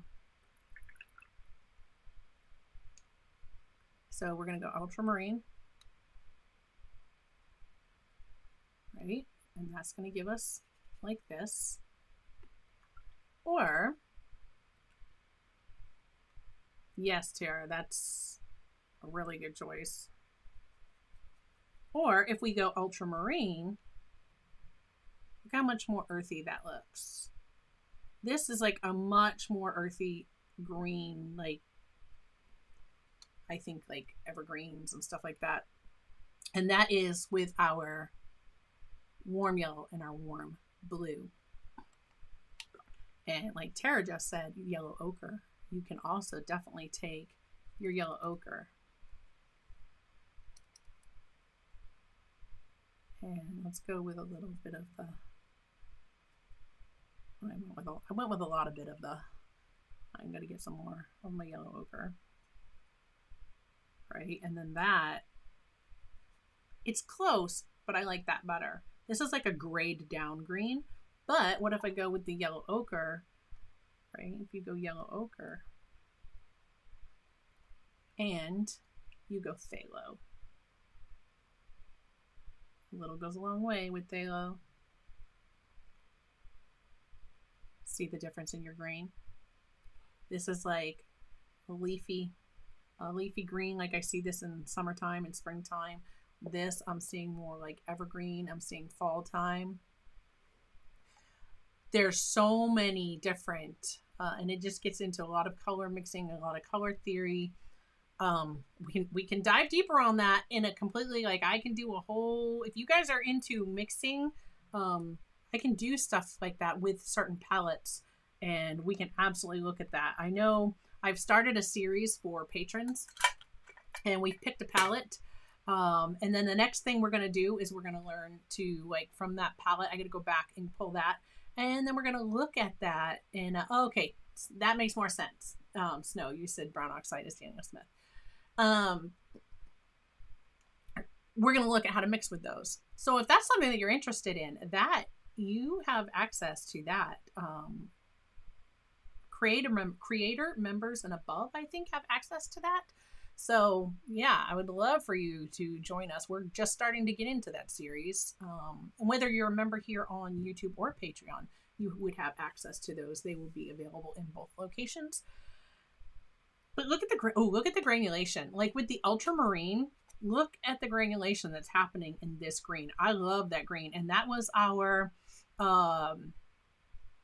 cad-free yellow and our ultramarine blue. And look at that. You're getting a little bit of separation there. The yellow's kind of sinking in, and that blue is sitting on top. I think when that dries, it's going to get even stronger. I think those are beautiful. So,